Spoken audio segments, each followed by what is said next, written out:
And so this week I wrote out an imaginary interview that I would do with Abraham, just to do the thought experiment. Chapter 4 is all about Abraham, so I just wrote out, okay, here's an interview to help us think, can Abraham boast in the presence of God about his own righteousness? So here it is. Here's the interview, hypothetical, obviously.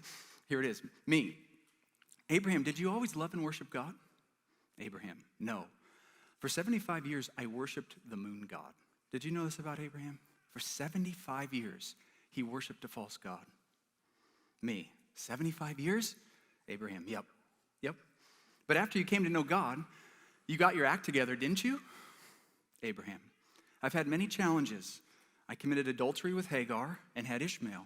And one time when we were traveling, I got scared and offered my wife to another man to save my life. I told him Sarah was my sister and that he could have her.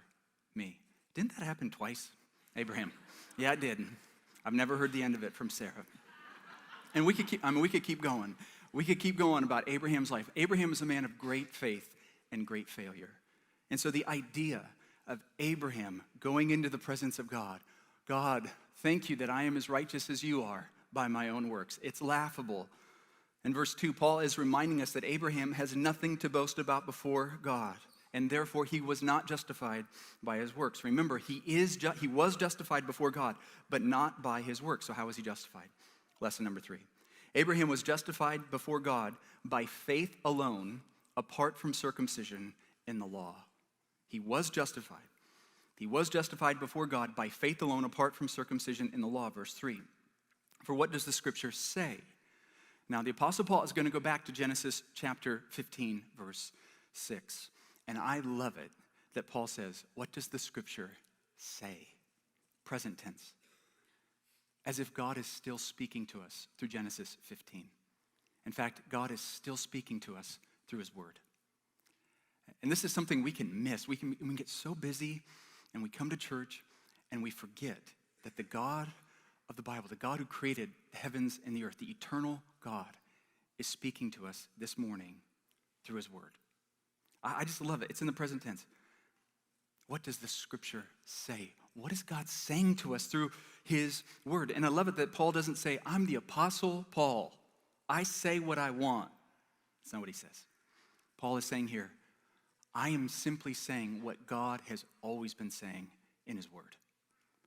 I'm just repeating and clarifying what God has been saying from the beginning of time. For what does the scripture say? Abraham believed God, and it was credited to him for righteousness. So how is he justified? By believing God.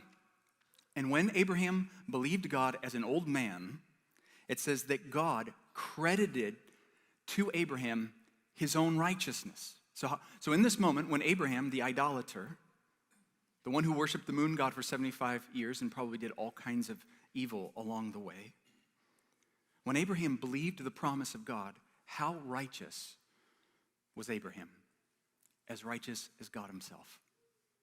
That God gave Abraham his own righteousness. He credited it to him. He put it in Abraham's account.